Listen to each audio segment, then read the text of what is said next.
In the 1050s and early 1060s, William became a contender for the throne of England, held by the childless Edward the Confessor, his first cousin once removed.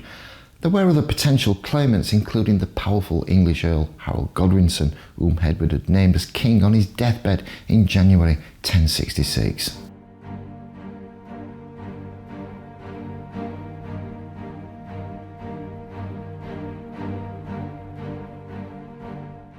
Arguing that Edward had previously promised the throne to him and that Harold had sworn to support his claim, Harold was crowned king shortly after Edward's death, but then faced invasion by William of Normandy, and by September of 1066, William had built a large fleet, set sail, and invaded England.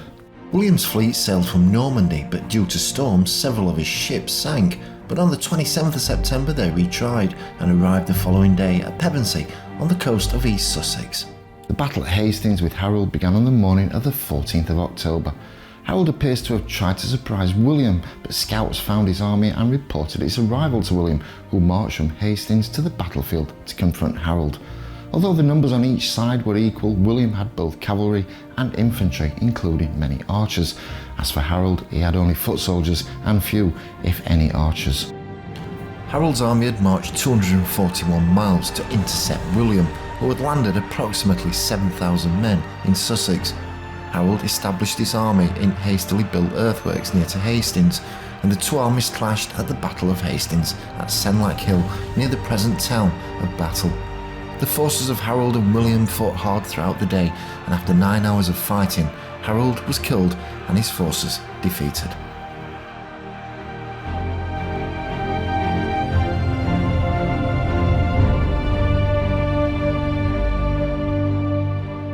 The field fell silent, and William had conquered England.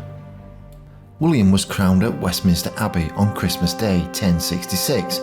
As part of his efforts to secure England, William ordered many castles, keeps and moats built, among them the central keep at the Tower of London, the White Tower. William took over an English government that was more complex than the Norman system. England was divided into shires or counties, and each shire was administered by a royal official called a sheriff, who roughly had the same status as a Norman viscount. A sheriff was responsible for royal justice and collecting royal revenue. Besides taxation, William's large landholdings throughout England strengthened his rule, and as King Edward's heir, he controlled all of the former royal lands, which made the king the largest secular landowner in England by a wide margin. At Christmas in 1085, William ordered a complete and referable survey to be done across his kingdom. It would show landholdings held by himself and his barons and was organised into counties. This was collated and known as the Domesday Book.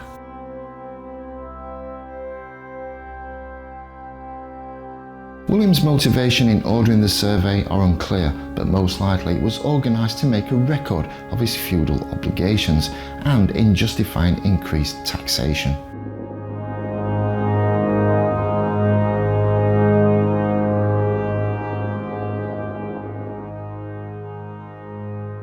The king also seized and depopulated many miles of land, turning it into the Royal New Forest for his enjoyment of hunting. He introduced the forest law into areas of the country, regulating who could hunt and what could be hunted. The impact on William's conquest of England were profound, with changes within the church, aristocracy, culture and language of the country, which have continued into modern times.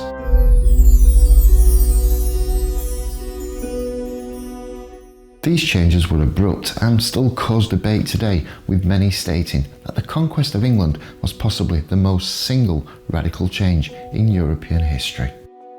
William left England towards the end of 1086. Following his arrival back on the continent, he married his daughter Constance to Duke Alan of Brittany to further his policy of seeking allies against the French kings. But in July 1087, while seizing Mont, William either fell ill or was injured by the pommel of his saddle. He was taken to the priory of Saint-Gervais at Rouen, where he died on the 9th of September. On William's death in 1087, Henry's elder brothers Robert and William inherited Normandy and England respectively, but Henry was left landless. Now, after the death of William in a hunting accident in 1100, Henry seized the English throne and promising at his coronation to correct many of William's less popular policies. William, commonly known as William Rufus, was a figure of complex temperament. He did not marry, nor did he father any offspring. He died after being struck by an arrow while hunting under circumstances that remain unclear. A stone, known as the Rufus Stone, near the village of Minstead, is claimed to mark the spot where William fell. His tomb today can be found at Winchester Cathedral. Robert, who invaded in 1101, disputed Henry's control of England. Now, this military campaign ended in a negotiated settlement that confirmed Henry as king.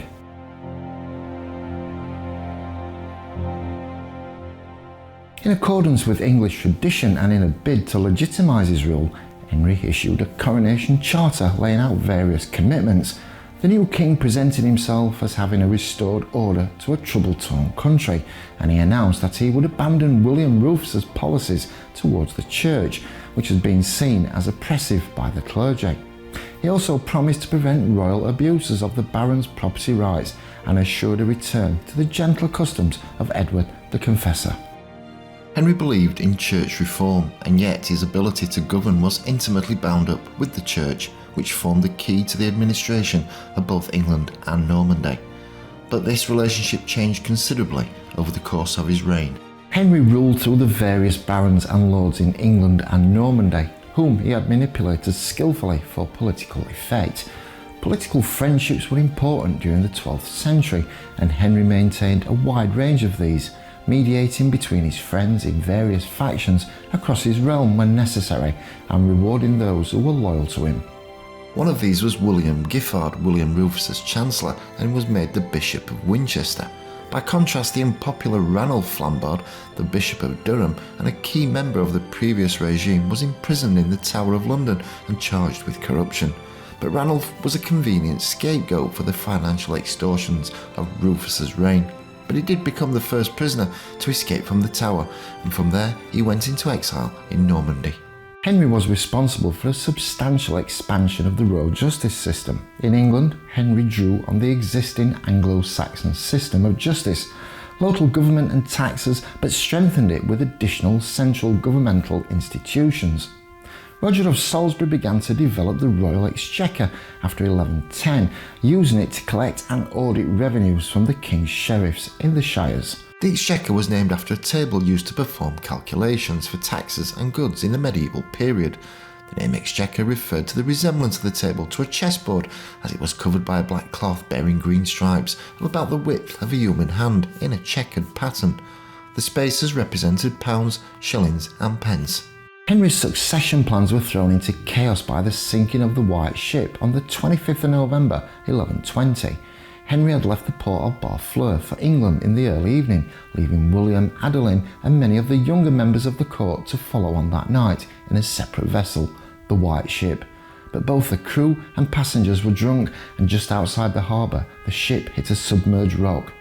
The ship sank, killing as many as 300 people, and it only had one survivor.